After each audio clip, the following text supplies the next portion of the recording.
I mentioned last time I wanted to talk about something that's totally off the wall. I want to talk about robotics. I want to talk about high school. How many of you have or have had a kid go through high school? How many of you have kids that you want to go to high school?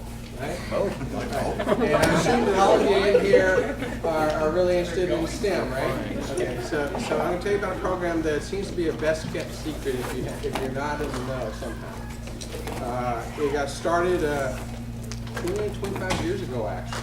And it's a program that was sponsored by Dean Kamen. He was the inventor of the Segway, has his own little business.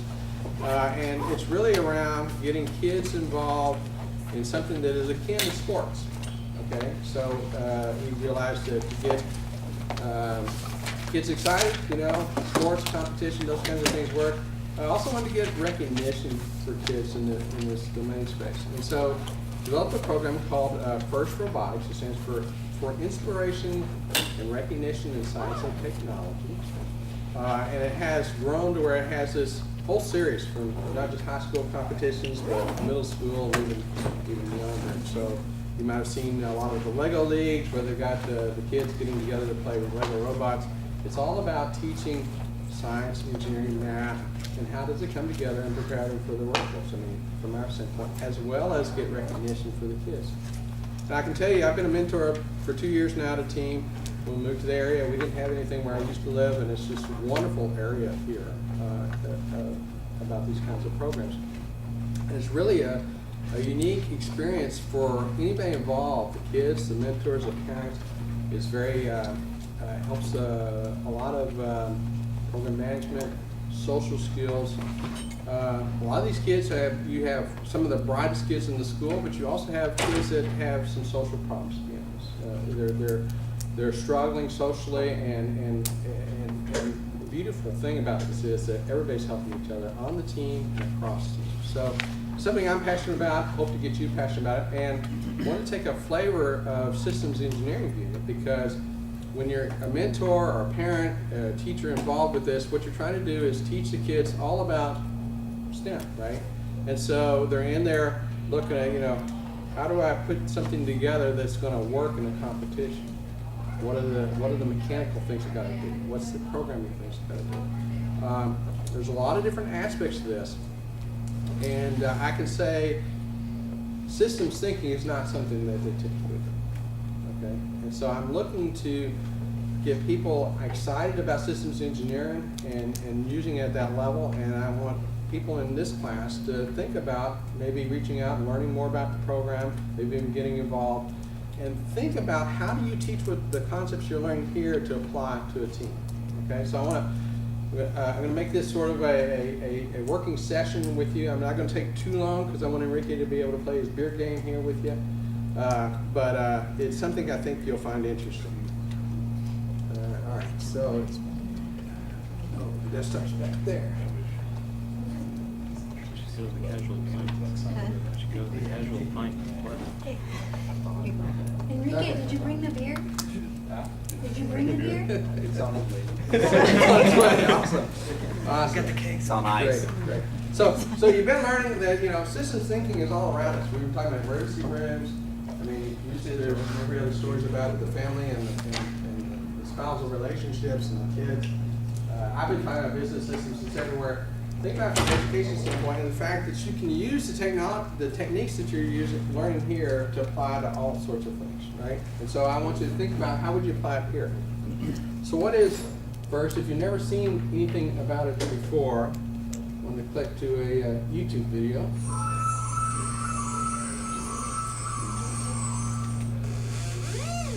First Robotics Competition is a fun, challenging, inspiring science and technology program for kids, grades 9 through 12. It's one in a progression of 4 programs that make up FIRST, an international organization founded by Dean Kamen, designed to foster 21st century life skills and spark kids' interest in science, technology, engineering, and math, so they become future leaders in these fields. In the First Robotics Competition, teams of high schoolers are given just 6 weeks to design, build, and program a robot capable of playing a challenging field game against other robots. But it's way more than robots. It's about learning new skills, working as a team, practicing respect, making new friends, finding out what you can do, and having fun. In addition, every participant is eligible to apply for tens of millions of dollars in college scholarships. If you'd like to join in or bring the first robotics competition to your area, visit us on the web. Okay. I think I mentioned it before, and they said it very quickly in the video. The interesting thing there is the 6 weeks part. Okay, so each year, each year is a totally new game. Okay, I mean, you saw frisbees, you saw basketballs, all sorts of things. There's one that they stack crates. This year was a sort of, I'm going to show you right here what it was for this year. But imagine you're on a team, you have a bunch of kids, they're all excited, you've been building certain skills, they can do certain things, and you have 6 weeks to build a robot that's going to compete in one of these, okay? And no one knows what the game is until January, okay? So worldwide, there will be a release video about the competition. So you would start with this. Wait. All right.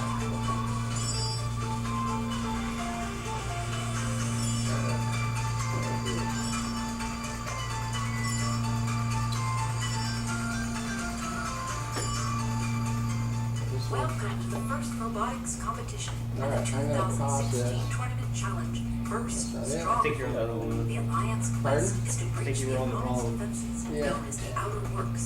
Weaken their tower with boulders and capture it. The low bar in Yeah, which position one 1 is is permanent. The defense in position 3 changes periodically by audience selection. Opponents are savvy and will be strategically selecting the All right, we'll try again. All right.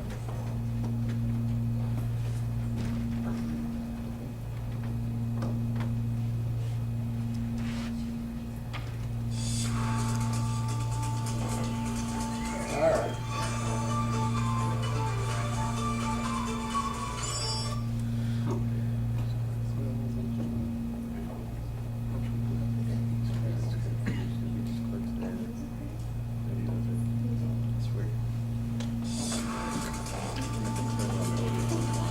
So, all right.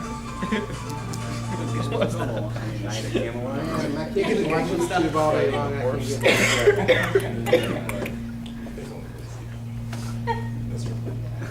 Really for getting up and dancing? Is YouTube a block site at you guys? Well, Yes, but not here. This is YouTube. I know, but that's why you don't have any experience with it, right? That's not true. what are I do enough of it at home. home. You can't get the experience with YouTube if it's blocked. Might hit reload. About to reload the page. Yeah, reload the page. Control R. F5.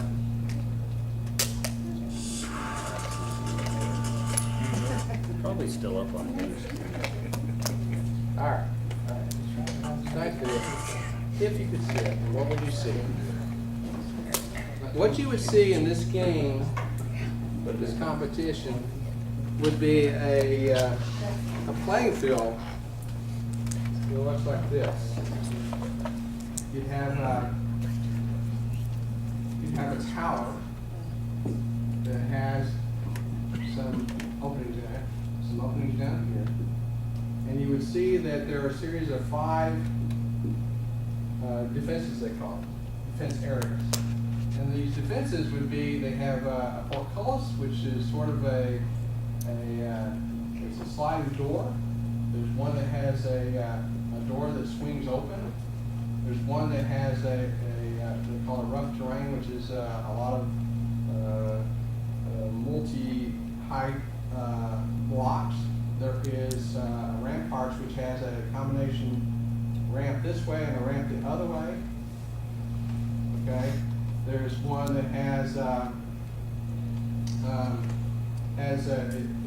it actually has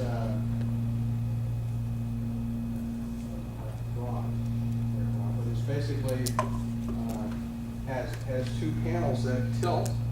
Okay. And they're interchangeable. So I've just drawn 5 of them. There's actually, I think, 10 altogether. And during a competition, a match, they're going to select one team, alliance, can choose what they want to put on their defense. And so there's an identical goal over here. Every game has 3 robotics teams working together. 3 teams as an alliance. And they either win or lose as a team, although there's some individual points that each team can get. There's 3 teams over here. Okay, for this, and that's standard every year. But they can, for this one, they have to design a robot that will somehow breach the defenses, which means they have to be able to run over a couple times, shoot a ball, or defend against other robots. And the team gets all these rules. There's like a 150-page rule book that comes with it. They see a video if it would work here, and they have 6 weeks to build this thing. Okay, they have to determine a strategy. What are they going to be basically breaching this? They have alliance partners. Are they basically a shooter? Are they a defender bot? So each game is totally different from each one, and you have to figure out what is it I'm going to build. How, if I'm going to be shooting balls that look like a basketball, how am I going to shoot it? Okay. Competitions are such that you may have your team for your high school. You're on an alliance. You win or lose. It's about a day and a half, 2-day competition. And for the qualifiers, it's a random selection of who you're teamed with as an alliance each round. Okay? And part of that is to see, which teams float to the top, how do you play together, those sorts of things. So there's a lot of strategy of how can I work as a team with other robots that design I don't know. I've just seen them for the first time. After the qualifiers, the top 8 teams, top 8 slots, they get to select who their alliance partners will be. It's a round robin. So the topmost team out of everybody that's not in the top 8 selects their next alliance partner. So, and you go, all the way down. Then it comes back the other way. So this one now gets to pick whoever's left. So you have a selection. So another big part of this is scouting. You want your team to be thinking about, well, who's there? How are they performing throughout the games? What do they think they can do? Are they not showing all their cards? So there's also a scouting activity that every team does to try and learn and say, who's the best selection if I get up here? Or if I get selected, how do I maybe advise somebody on what we've seen that maybe we want to as a third partner? After that, it's win or lose as an alliance. Okay, so there are some things that are common, but the game itself is totally different. Okay, so the challenge is, for you guys, is this.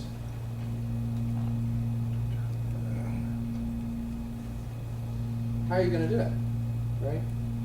So let's first talk about the fact that you've got strong desires. You've got a bunch of kids, even as much as they prototype something and they know how they can do things, they're really into invention. So they want to go recreate the wheel every time.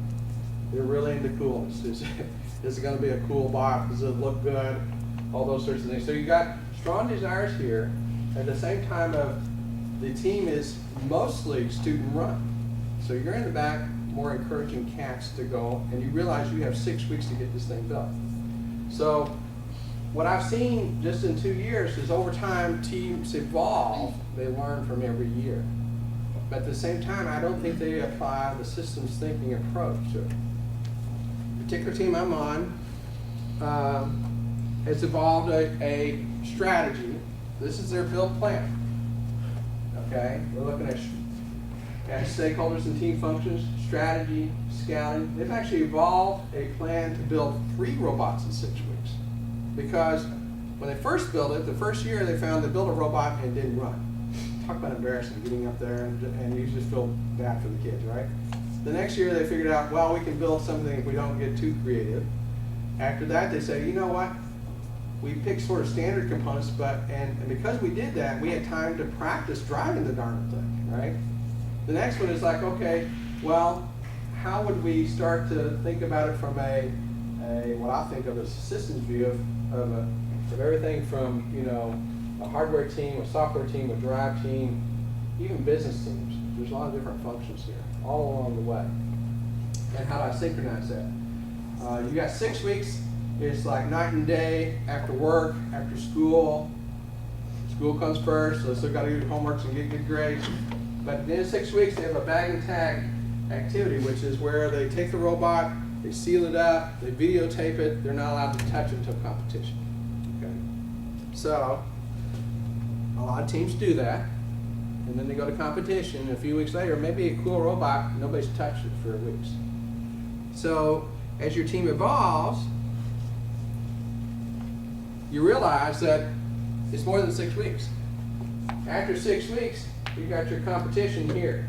This is Smoky Mountain Regionals. Most of the veteran teams start to realize that, hey, I can also, if I get enough money, I can go to Georgia or Kentucky or Arkansas, somewhere close by, and I can get I can participate in an actual competition. That's real world experience. Also along the way, there's streaming of competitions around the country, and you can start to learn from others. Oh, well, they had the same strategy we did, or we didn't think of that. Okay, so you can't touch a robot, but if you build a second robot or a third robot, you can start to practice. Your drive team gets experience.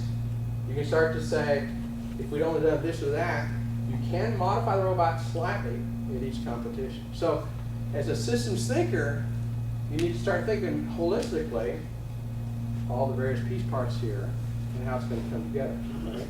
At the very end of that, there's a competition, a championship competition. It used to be in St. Louis. It's gotten so big they're going to split it over 2 cities. They're going to go to Houston and Detroit next year. This year is Houston and St. Louis. And so I'm challenging you to start to think, if you were advising this team, if you were advising the kids and trying to teach the concepts that you have here, what would you do? Okay? So that's the challenge to you. So ask yourself, what are the systems? You've seen already that if you change your perspective, there's a different system, or there's different boundaries, right? In this case, you could say, okay, I want to focus on a robot that meets all my requirements. Or you can say, I want to focus on the process of building a robot that meets the requirements. Or you can say, you know what, it's not just build, it's competition as well. Holistically, how do I look at that together? Then you can take the other perspective. We've talked a lot about families here, spousal relationship, kids relationship. This is a family. You have students, teachers, mentors, parents, school. How does they work as an organization? The fact that they're into fundraising and business and outreach. I mean, outreach alone, they go to other schools to teach about robotics. They go to, they've gone to nursing homes. They march in parades. They go for charity kinds of events. So there's a lot of outreach. How do you do all this sorts of stuff as an organization? That's a system, right? Seasons. It's not just building competition. What can you do in the summer? What can you do in the fall? And they're different. That's the learning ground. You do not want to be learning how to do things in a 6-week pressure situation. I can guarantee you.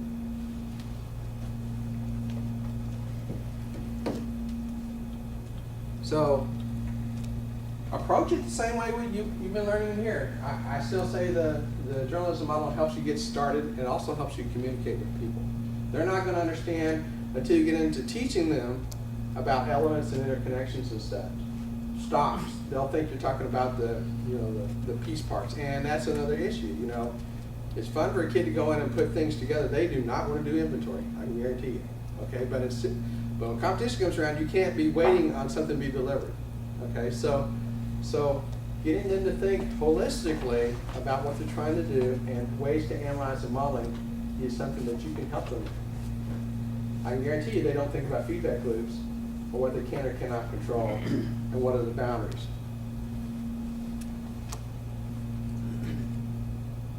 And then ask yourself, how are you going to analyze it?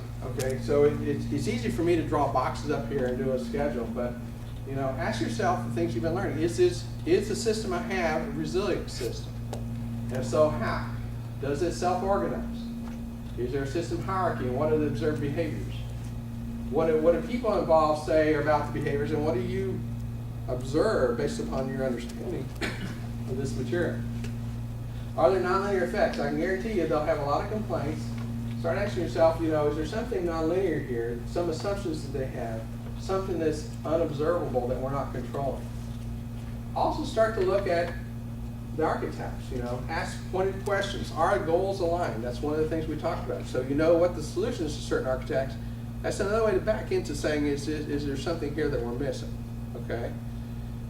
Each one of these teams are trying to do the best they can. They've evolved over time. They're all going to be different. They do talk. They try to help each other. But you have a chance, I think, to really help them. And then once you have that, how are you going to analyze it systematically? We talked about all the different tools in your toolbox. Okay, if you set up a system, how would you analyze it? How would you teach a kid to do it? In fact, what all the mentors keep reminding ourselves is it's our job to get two people and let them do it. And we're guiding them, not doing it for them. And that's very hard to do. You just want to dive in and just do it, okay? Just as they want to pick up the tools and start plugging things together, you know, you have to step back and say, okay, how am I doing it? And then what does that modeling system suggest to you? And then how do you convey that to the kids? Okay? We model it this way. It takes time. What is the value of that? Why does a future company care? And it's because of the insights you're going to get from the modeling and simulation. And you're going to come up with a better system. And here's what's going to come from it. Metrics. Whatever metrics they have, I guarantee you they're not complete. What would you measure? Think about the system B, okay? You know, let's just take the build robot, okay? A lot of constraints in that 150-page rule book. A lot of constraints in 6 weeks school, work, time involved, who can be there, what are the resources involved. You still have religious services and everything else that interrupts with it. Just the logistics of feeding, you know, 20, 30 kids plus mentors on the weekends and nights is a challenge, okay? A lot of heroics, I can tell you, on the sides of people helping. So, I kind of talked a lot about this along the way, but, you know, I think that this is something that you will find helps you in your career, in a life, if you start thinking in this way. And I think this is the kind of thing that you can take, whether it's robotics or something else with a team or community kind of organization. I think you start to think about, what did I learn? How would I apply it? I think it would help. Okay, this is my last slide. So, very, very engaged community here. There's a network of mentors and teachers and students. They're all helping each other. I'm encouraging everybody to reach out and learn more about it. Very likely there's a high school near you. A quick phone call can probably hook you up to just go visit them. If nothing else, look for, I can't remember the date, I should have looked up. Excuse me, nothing else, look for the Smoky Mountain Regionals. It'll be around March, April time frame there. That's when you can just go to Knoxville. It'll be at UT this year, at Bowling Arena probably. And just go to one of the 2 days. Just go walk around, look at the pits, ask the kids questions. We're all encouraging them to say, okay, you now have to teach people. You have to stand at your pit. And somebody's going to come up and ask you about your robot. What's it do? How did you decide these kinds of things? So it's really about engaging them, getting them to learn to talk to adults as well as other kids, to think through what they did. It's really about a growth opportunity for them as much as everybody else. But go take a look. I think you'll find it a blast to watch it if nothing else. Do each one of those high schools have their own team, or are they all? Each high school here, and there's probably some I missed. I just did it off the top of my head this morning. Each high school has their own team. Some of them are a little older than others. I mean, like 6 years. Some of them like brand new, 1 or 2 years. Rome County just started, I think, like 2 years ago, 1 or 2. But they all connect up together. So there's like a kickoff event. Oak Ridge typically hosts it. All the kids come up before the real kickoff and they share what they've learned. There's beta test teams looking at the new software. First gives you sort of, here's the programming development, or here's the new router or something, and so they start to share what they learned from the beta test. We're starting to use Slack a lot. I don't know if you're familiar with that. It's a sort of a collaboration communication tool. And so there's a mentor Slack. Each team has a Slack channel. And then there's hosted events where they get together. So There's a business strategy meeting that L&M STEM hosts in Knoxville every year. I mean, there's a lot of money involved here. I mean, it takes a lot to build a robot and a lot to move people around. And so there's a lot of, how do you do fundraising? How do you write a grant proposal? How do you approach somebody to ask them for money, you know? There's a lot of that kind of activity. The kick Oak Ridge is on right now is last year they prototyped using Agile in development, okay? Everybody familiar with Agile development? You sort of say, okay, I got a spiral, here's my requirements, I'm gonna build to those requirements. I'm gonna see what I learned, and so you sort of evolve that. So they're doing outreach to try and teach other teams to do that. Farragut's team is, their thing is they try to build a full field that you can practice on, and then get the teams to come in all during competition build season and go try out the robot. So I wish I could have shown you the picture on this. This is one of the most complex fields I've ever seen.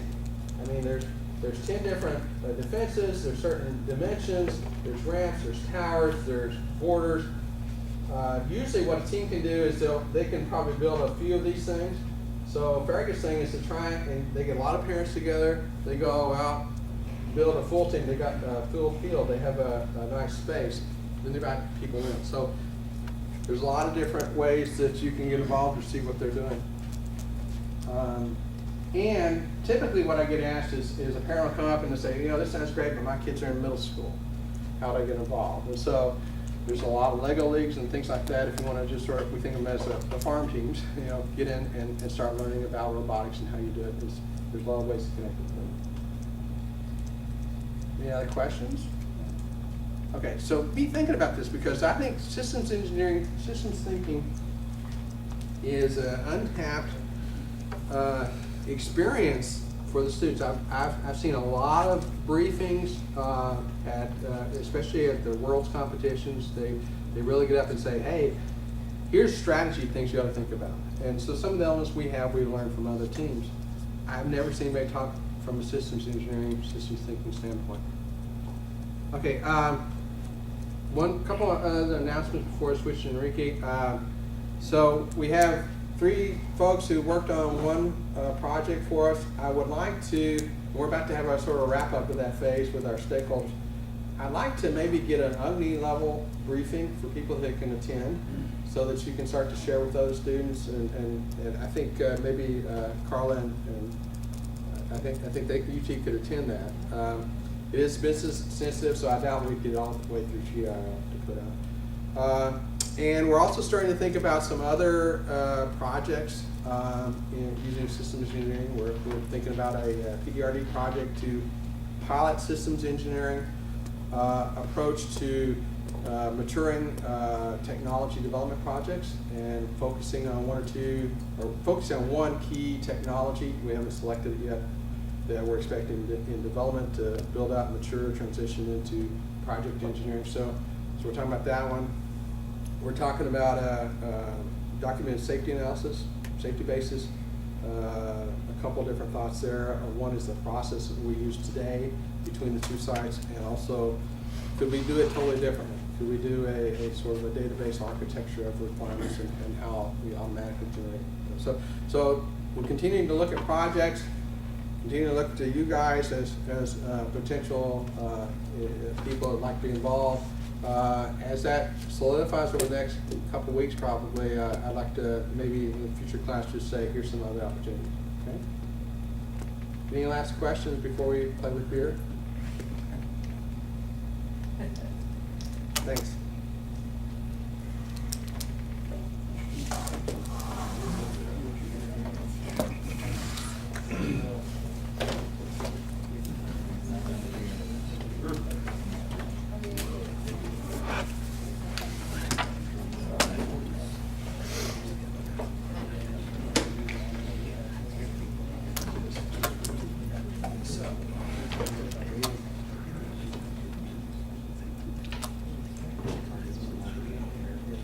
Yeah.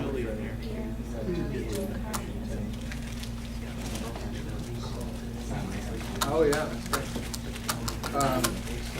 The other thing is at CNS we have about 6 employee mentors that work with the different Okay, so CNS alone, I can connect you out with if you're interested in a particular school. Certainly I know a few at Oak Ridge, that are big in certain areas. So if you're interested in a particular team, I can probably get your point of contact. Can I raise this? Yeah. Let's see.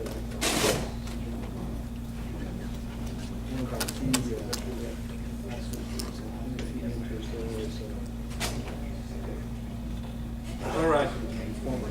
So we're gonna play a game. I'm gonna give you a little bit of background first, and then we have to organize ourselves, split into teams, and then we have a trial, and then we go. All right. So you heard about the video game before? How many of you played it? Which beer game? Yeah. Read about it. Yeah, I've read the beer.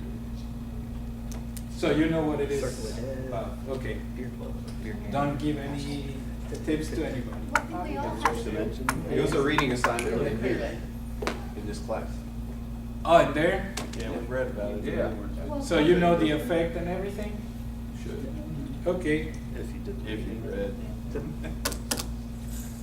All right. So We just got set up for failure. I had this. I mean, I couldn't believe when I found out that old Ben Franklin said about beer. Just by the way, I'm a beer lover, so this is just some marketing. All right, so if you read in the book from Sanji, you pretty much know a little bit about the background. So for me, it was very interesting to find out that this is something I learned for the first time very long time ago. And then, well, preparing for this class, I said, okay, I'm gonna go get the materials and everything. And this is pretty much the book where it comes all from. And this is written by one of the pioneers in systems engineering. His name is Jay Forrester. And this guy, well, I can't tell anything. Either he was brilliant or he was completely crazy. Because the approach that he had about describing how things work is something beyond of what you could probably have described at the moment. So this book was written, this is the one where all of these phenomena is explained. It was written in 1961, okay? So you can imagine what I'm talking about. And he starts the book with this, which is, he explains that industrial dynamics, besides having all the labor, demand, materials, all sorts of things, is based on the interaction of supply and demand, which is pretty much regarding about logistics. And he describes the whole thing in 4 steps. So we have this step right here, which is considered a retailer, okay? So that's the one that has direct contact with the end consumer. And then we start going away in the supply chain. He just modeled these in 4 steps, which distribution, factory, okay? So we have 2 warehouses in between, and then the factory that produces. And as you can see, there's some small circles in between. That only explains some delay that is natural to any ordering supply process, right? You order is not gonna magically appear right there. The only place where you get the product instantly is right here, because you as a consumer, you go, you get it, and you take it with you, right? So we will have these 4 steps for practical purposes, well, we'll have to do some modifications regarding how many people. I counted 21. I think we're 22 now. So we will accommodate the teams based on these positions. So each one of you will be playing the role of one of these positions right here. So this game basically is about keeping the minimum cost for the entire supply chain. Okay? That's how you win. The team that has the least cost of operation evidently has the best operation. How's that going to be calculated? Well, basically, it has two elements to count: inventories and back orders. So let's do this. First of all, I want to assign your teams. Okay? So let's do this. Let's number. How can we do this? Let me think.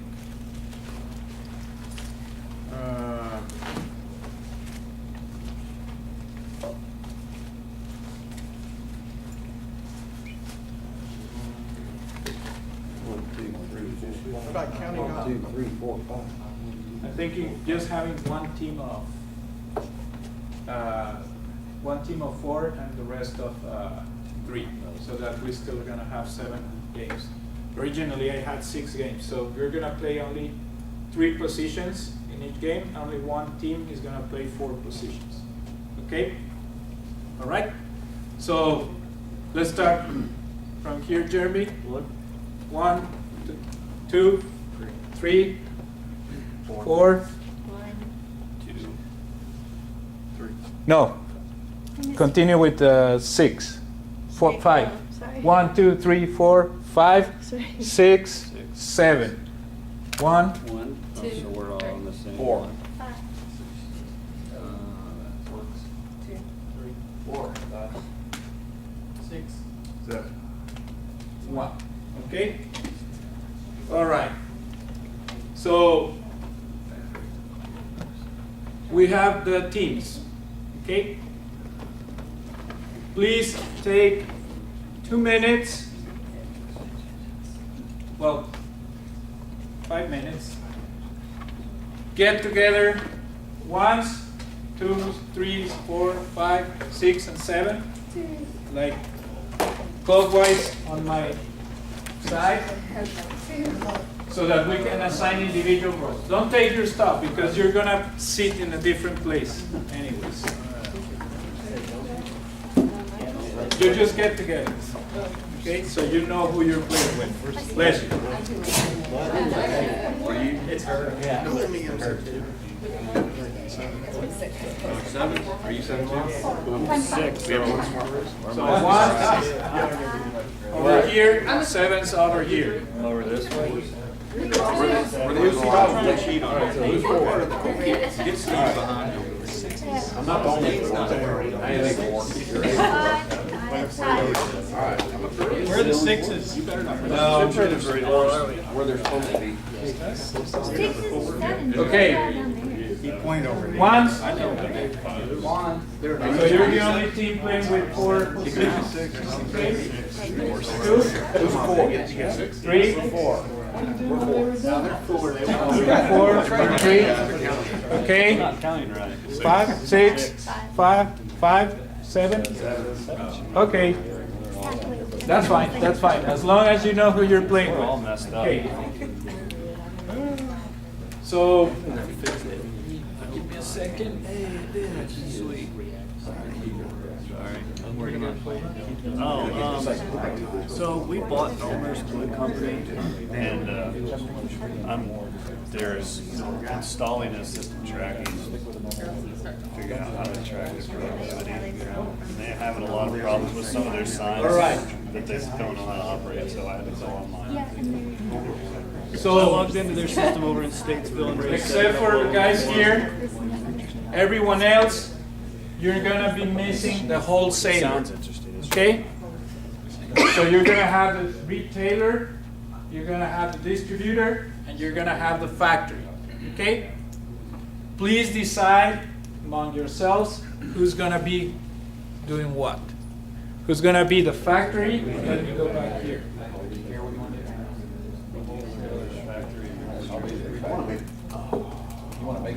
So it starts from one. Everybody except team 1 is gonna miss this one, wholesaler. Okay? So you guys have to pick between producer, distributor, and retailer. Okay? So So just decide who you're gonna be. And you guys, you decide in the 4 positions who's gonna do what. Okay?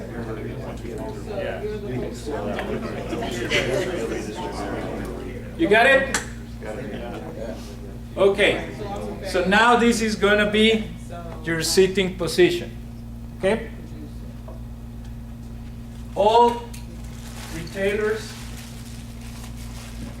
right there. Please. split up. We love this guy. Give us beer. Start making it out.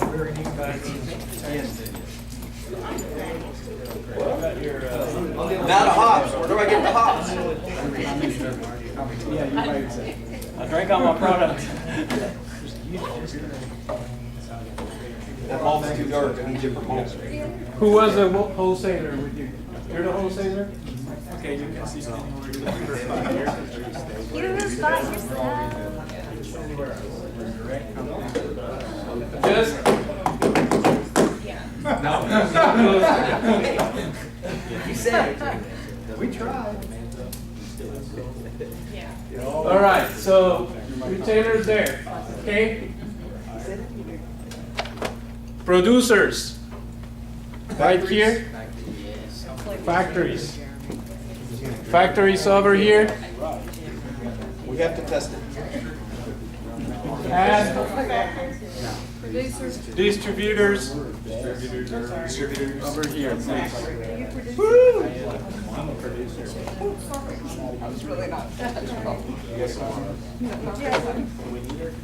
He said, everybody bring a computer to the roll. You're going to play on the air. Yeah, you need your computer preferably, or your tablet. So we need it. So there's no guarantee that the tablet is gonna make it. The iPads will work. I guess the Windows ones, if you have Windows, that work. But if you have a laptop, it's better to work it on a laptop. He had the website. But I got it on my bar. Just to make sure everybody has a computer or tablet.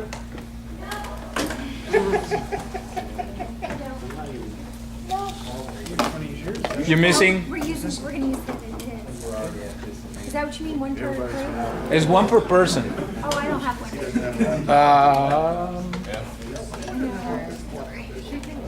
I forgot it at work. No. Laptop or use my little. You have a tablet? Yeah, the one that gave us. Okay. Oh, he's got a tablet. Oh. You can use Carlos. Okay.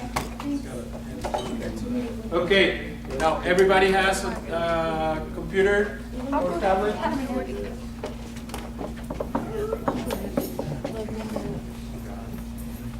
All right.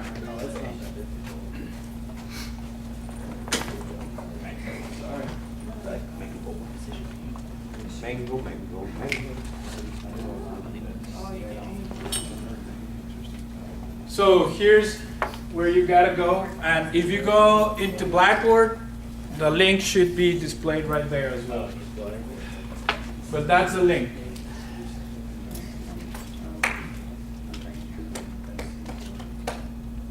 So remember what team you were, and remember your position.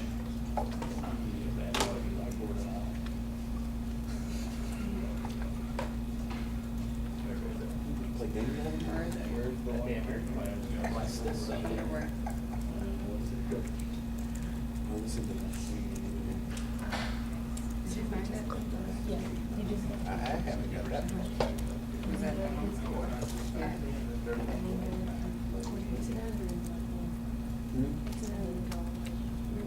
I don't know, I just put that in my bar. So you guys are factory No, producer. factory producers? Yeah, two. Who else is factory? I'm not sure. Missing one person. Here. Okay, Lacey's factory then.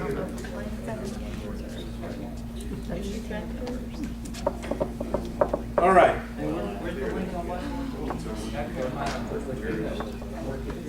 Course materials, yeah.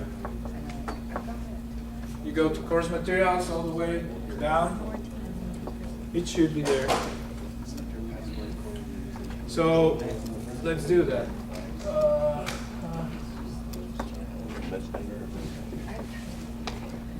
So a window like this should open for you guys.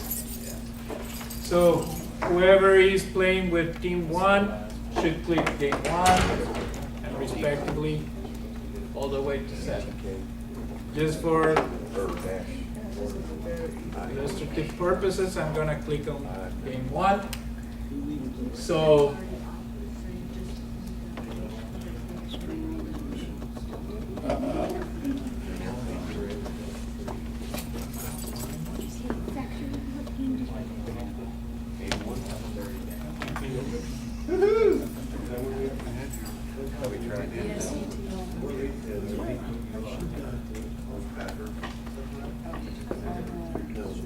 there you go. All right. So game 1 will look like this. You have the whole thing: factory, distributor, wholesaler, retailer. Everybody else, go back. It's gonna look like this: factory, distributor, retailer. Okay? Wait, I'm not there yet. This link.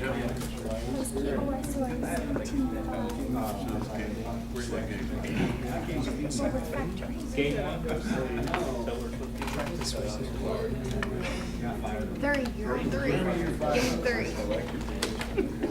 I'm there.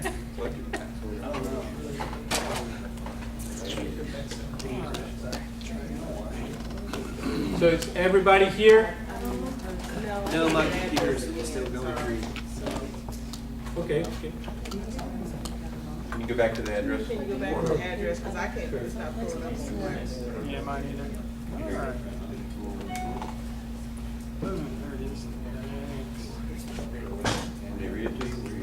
Everybody here is already there? Okay? Thanks, Carla. I'll give it to you in a minute. Don't be looking at it. Sierra, Yeah. Charlie. I won't look at your email. If you send that email, Mike's great. Right now? Okay. So just wait for a couple people.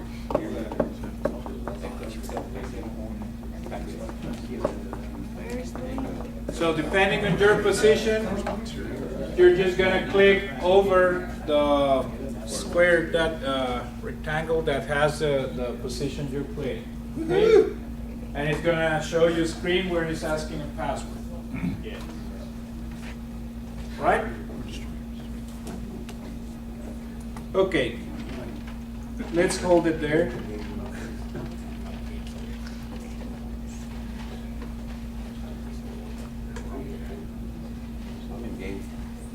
Everybody in? No.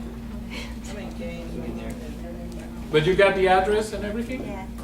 Okay, okay. As long as you got the address, you got the address? I got game 1 and the password I need to put in. Okay, yeah, you're good. Let me just skip. Dane. Okay? So, just to give you the example, in this case, I mean, everybody has to be playing one of these positions. That's the screen that you should be seeing.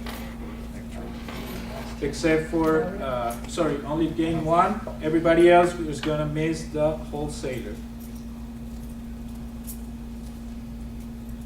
So let me very quickly go to the instructions so that we go back and I'll give you the password so that we can start playing. So, as I told you, the cost that you're gonna be having in this one is just accounted by how much you have or how much you owe, okay? And there's a difference in between these two. It is more expensive to owe, bless you, than to have, okay?